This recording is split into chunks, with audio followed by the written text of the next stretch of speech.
प्रणाम महाराज। प्रणाम महाराज। गंगा, तुम लोग यहाँ क्या कर रहे हो? महाराज, यदि आप रुष्ट ना हो तो हम आपसे ये पूछना चाहेंगे कि और कितने अतिथियों का आना शेष है महाराज? किंतु अतिथियों से तुम्हें क्या? हाँ, ये भी सही है। हाँ, हमें भी क्या करना अतिथियों से? क्यों गंगा, हमें भी क्या करना अतिथियों से? हाँ, वो हम ना, हाँ, हम आपके साथ अतिथियों का स्वागत करके उनका स्वागत करना सीखना चाहते थे। मैं सब जानता हूँ। तुम लोगों को वो जटाधारी प्रिय है ना, उसी की प्रतीक्षा कर रहे हो ना, तो ये भी समझ लो वो यहाँ कभी नहीं आएगा, क्योंकि उस शमशान निवासी जटाधारी को इस यज्ञ में मैंने आमंत्रित किया ही नहीं। किंतु महाराज, ऋषि जानू कहते थे कि महादेव सभी दोष से परे हैं, सभी अवगुण से रहित हैं और उनके सामने सभी विकार शून्य हो जाते हैं। तो भला ऐसे महायोगी को अपने यज्ञ में ना बुलाकर आपने कोई भूल तो नहीं की? तुमने उचित कहा गंगा, मुझसे भूल हुई, मुझसे बहुत बड़ी भूल हुई है, और इस भूल को मैं सुधारना चाहता हूं। यदि वो शिव मुझसे हाथ जोड़कर क्षमा मांग ले,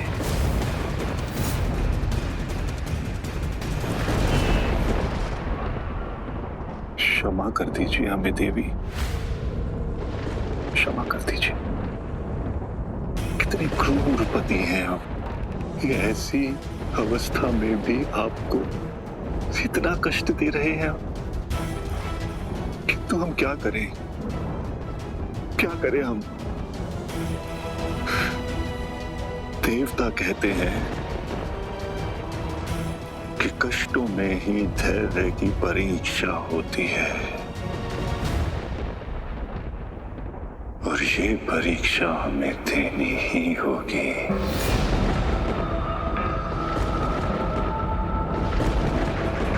हे परमपिता, और कितनी परीक्षा लोगे इस पिता की? धर्म के संरक्षक, देवों के अधिपति इंद्र ने मेरी अजन्मी संतान की हत्या कर दी, और यदि मैं अपने अधिकार के लिए लड़ता हूं तो अपराधी कहलाऊंगा, क्योंकि असुर हूं मैं। इसलिए परमपिता, मैं आपकी शरण में आया हूं। हे परमपिता, आप संपूर्ण सृष्टि के पिता हैं। इस पिता के साथ भी न्याय कीजिए, लौटा दीजिए एक बाकी ममता, जीवित कर दीजिए मेरी मृत संतान को, जीवित कर दीजिए। और यदि आपने ऐसा नहीं किया तो एक अग्नि कंकल के महायज्ञ में प्रज्वलित होने जा रही है, और दूसरी अग्नि यहां प्रज्वलित होगी,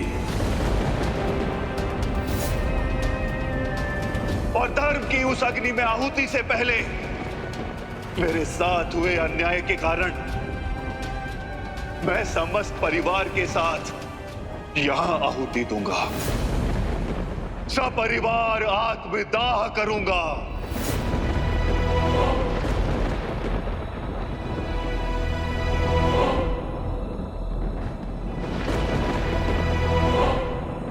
मेरी प्रार्थना स्वीकार कीजिए ब्रह्मदेव, मेरे साथ हुए अन्याय का न्याय कीजिए।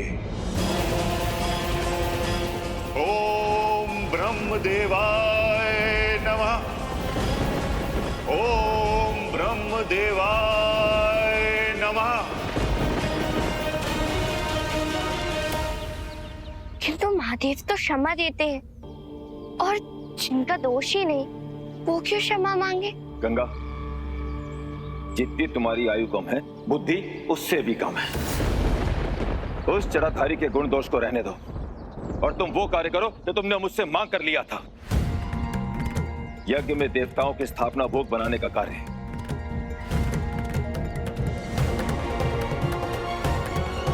और हाँ, आज के बाद मेरे सम्मुख उस जटाधारी का नाम मत लेना।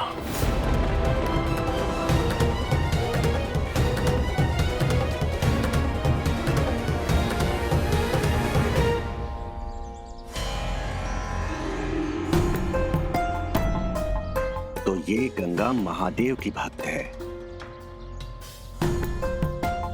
किंतु इस नन्ही सी बालिका ने अंधकासुर जैसे महान असुर का अंत किस प्रकार किया था?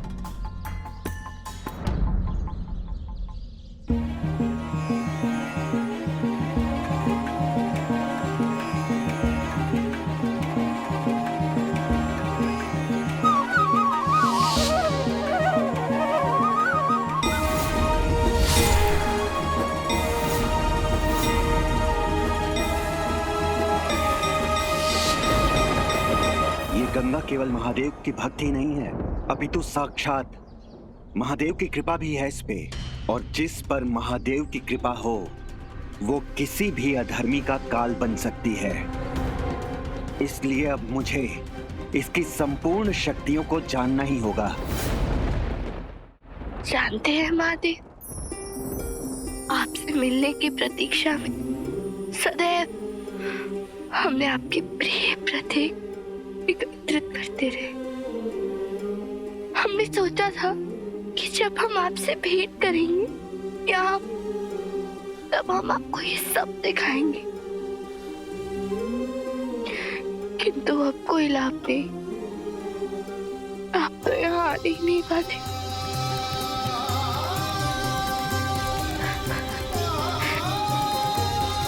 लगता है हमारे भाग्य में आपके दर्शन करना लिखा ही नहीं है।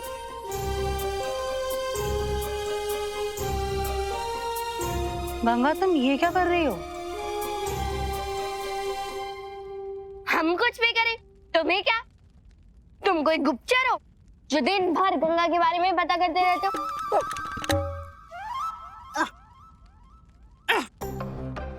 गुप्तचर नहीं हूँ, परंतु तुम्हारी समस्या का समाधान है मेरे पास। कैसी समस्या? कैसा समाधान? गंगा, तुम इसलिए रुष्ट हो ना क्योंकि महादेव नहीं आ रहे, परंतु मेरे पास एक मार्ग है जिससे महादेव को यहाँ आना ही पड़ेगा। जैसे तुम महादेव के बारे में सब जानते हो। हाँ हाँ? नहीं, हाँ नहीं तो हाँ, सब जान। यदि तुमने इतने परिश्रम से सोचा है तो बता ही दो। गंगा, तुम्हें देवों का भोग बनाने और उनका भाग निकालने का कार्य सौंपा गया है।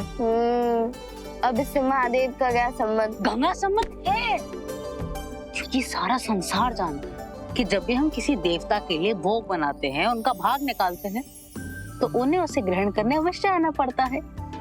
और इसीलिए यदि हम महादेव का भाग निकालेंगे तो उन्हें उसे ग्रहण करने अवश्य आना होगा। हाँ, वैसे नंदेश्वर, दिन प्रतिदिन ना तुम बहुत बुद्धिमान होते जा रहे हो। वो तो मैं बुद्धिमान हाँ, वो तो मैं हूँ ही। वो भी हमारी संगति का प्रभाव है। हाँ?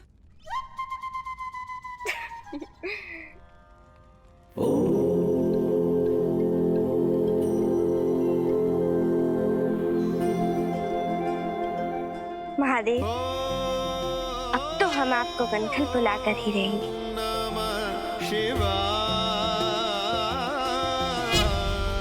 गंगा, हम भोग तो बनाने जा रहे हैं, किंतु बनाएंगे क्या? भोग हम नहीं, हम बनाएंगे, केवल हम।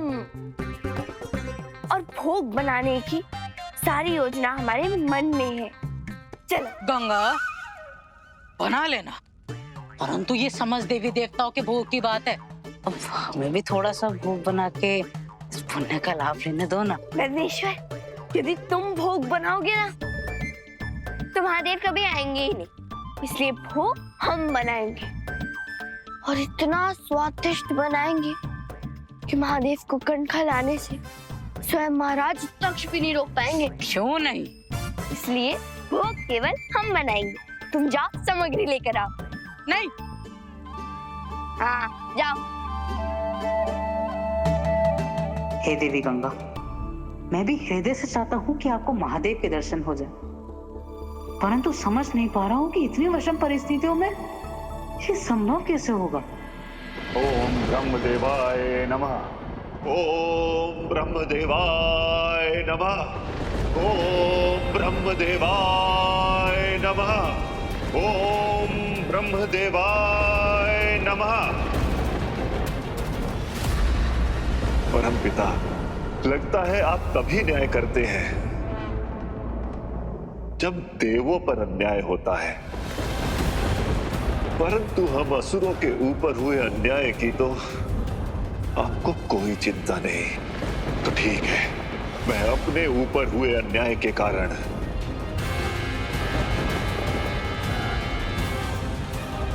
सपरिवार आत्मदाह करने जा रहा हूं।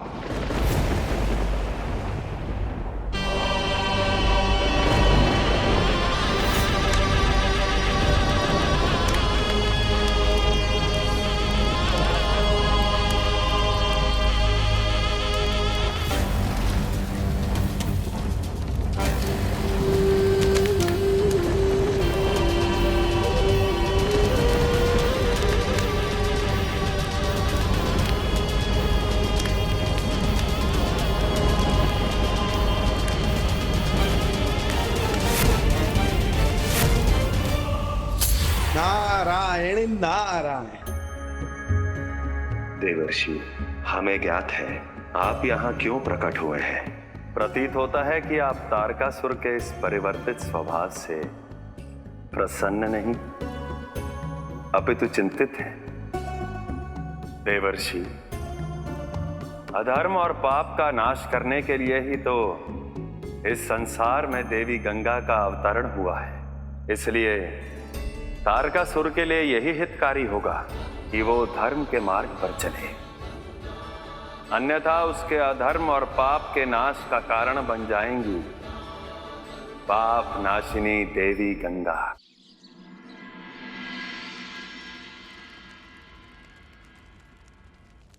जी राजकुमारी जी, मैंने 56 प्रकार के भोग के बारे में तो सुना है और वो मुझे अच्छी तरह से बनाना भी आता है, किंतु 33 प्रकार के भोग ये मेरी कुछ समझ में नहीं आ रहा।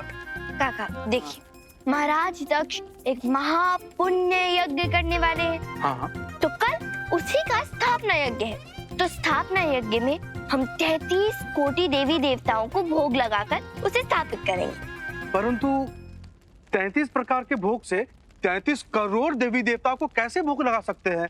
गंगा, तुम्हारे कहे अनुसार मैं भोग के लिए सारी सामग्री ले आया। नंदेश्वर, अब तुम ही समझाओ काका को 33 कोटि देवी देवताओं का अर्थ। तब तक हम भोग बनाने की सारी तैयारियां करते हैं। ठीक है काका, आप इधर। आपको कोटि का अर्थ याद है? नहीं। ओ अच्छा ठीक। कोटि का अर्थ करोड़ भी होता है और प्रकार भी। अच्छा। हाँ, और यहाँ पे 33 कोटि अर्थात 33 करोड़ देवी देवता नहीं, 33 प्रकार के देवी देवता। ओ हाँ। 2 अश्विनी कुमार, 8 वासु, 11 रुद्र, 12 आदित्य। 33 कोटि देवी देवताओं के लिए हम 33 अलग अलग प्रकार के भोग बना रहे हैं। हाँ समझे? हाँ हाँ हाँ अब तो आप समझ गए ना काका? हाँ, मैं समझ गया। तो किस बात की प्रतीक्षा कर रहे हैं? जय, भोग बनाना आरंभ कीजिए। अजी। काका, हाँ, हमने आपको ये तो बताया नहीं कौन सी देवता के लिए क्या भोग बनाना है। हाँ, ये तो मैंने पूछा ही नहीं। आप भी ना नंदेश्वर से कम नहीं है। गंगा, काका, जब आपको पता ही नहीं था कि बनाना क्या है, तो आप बनाने क्या जा रहे थे? जी राजकुमारी जी, मैं वो। अब ये वो छोड़ी, हमें ध्यानपूर्वक सुनिए। अश्विनी कुमार के लिए भोग में वनस्पति बनेगी और वासु को गुड़ और बच्चा ना चढ़ाया जाता है। काका, और आदित्य को मिष्ठान, और आप रुद्र का भोग हम पर रहने दीजिए, वो हम स्वयं बनाएंगे। राजकुमारी जी, वो सबसे बड़ी वाली कढ़ाई किसकी है? वो हमारे आराध्य देव के लिए। अच्छा। किंतु आप उधर नहीं, इधर ध्यान लगाइए। हाँ। गंगा,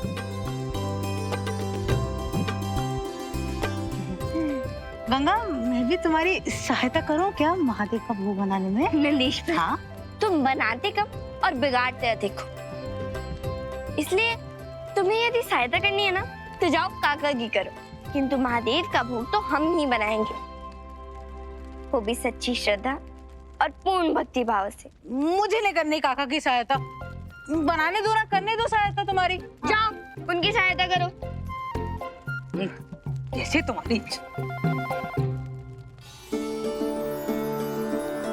महायज्ञ में महादेव है तो गंगा बनाए महाभोग है, नैवेद्य प्रिय आराध्य को जाने ये शुभ संजोग है। हे महादेव, हमारे इस भोग में केवल भक्ति ही नहीं, प्रतीक्षा भी है, इसलिए आपको हमारा ये भोग ग्रहण करने आना ही होगा। हे देवी गंगा, जिस भक्ति, प्रेम और भाव से आप मेरे लिए इस भोग को बना रही हैं, वो दुर्लभ है। इसलिए मैं आपको वचन देता हूं कि मैं आपके इस भोग को अवश्य स्वीकार करूंगा, किंतु कहां, कब और किन परिस्थितियों में, इसका निर्धारण मैं अभी नहीं कर सकता।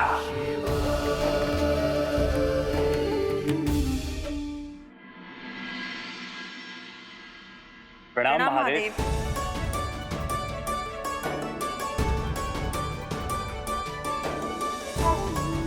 चंद्रदेव, रोहिणी, आप दोनों यहाँ?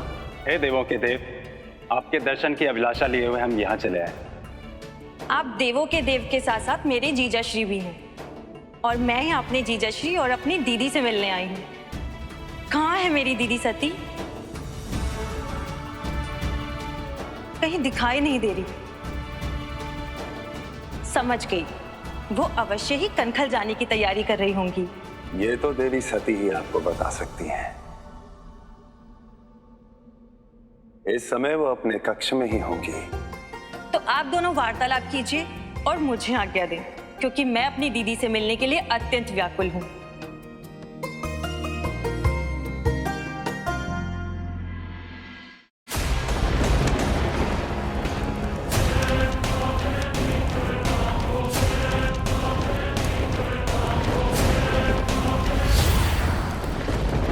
ठहर जाओ तारकासुर।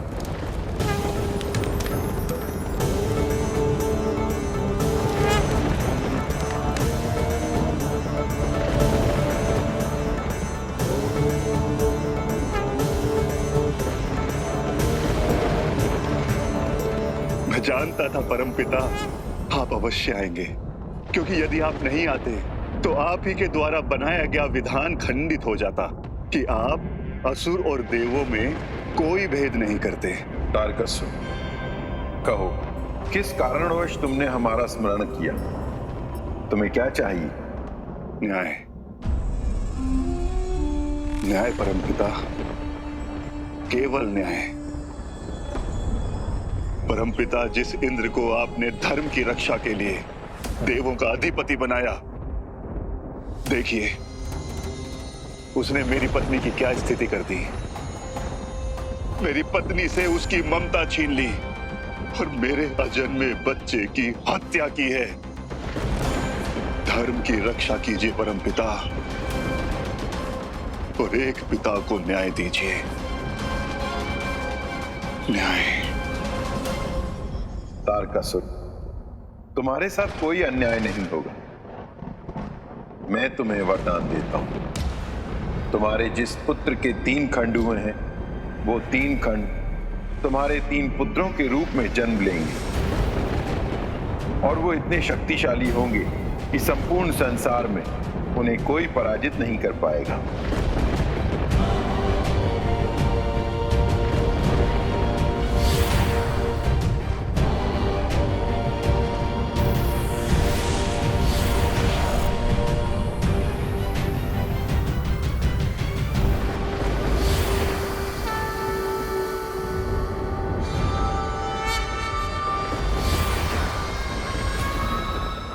धर्म की जय हो।